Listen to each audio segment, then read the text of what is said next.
I still remember your questions. How can we find out the problem with a conflicting argument? So now we're going to talk about it. In order to tell if an argument is problematic, we need to go through the argument evaluation process. We discussed it in Lesson 7.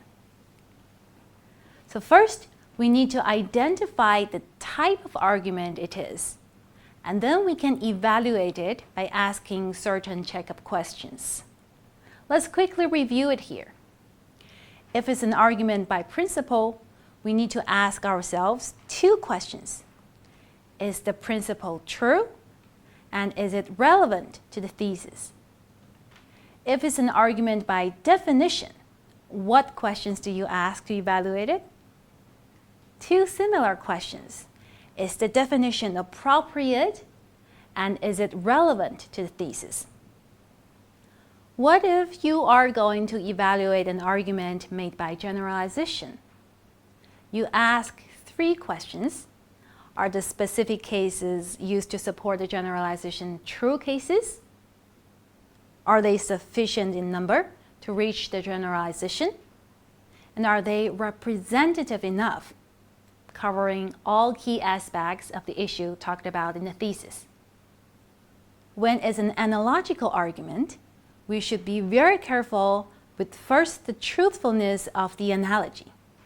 Are the two objects being compared truly similar? Then its relevance to the thesis. Do the similarities contribute to the strength of the argument? Thirdly, the quantity of similarities. Do the two objects share just a few similarities, or do they have much in common?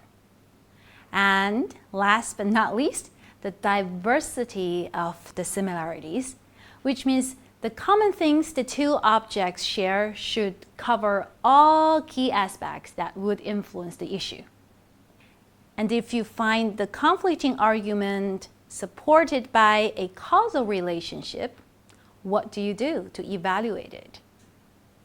You examine the causal relationship carefully. You see if the assumed cause and effect are correlated, and the cause takes place before the effect, and at the same time, there is no other factor leading to the effect. We won't go into detail about argument evaluation here again. If you have any questions, feel free to go back to Lesson 7.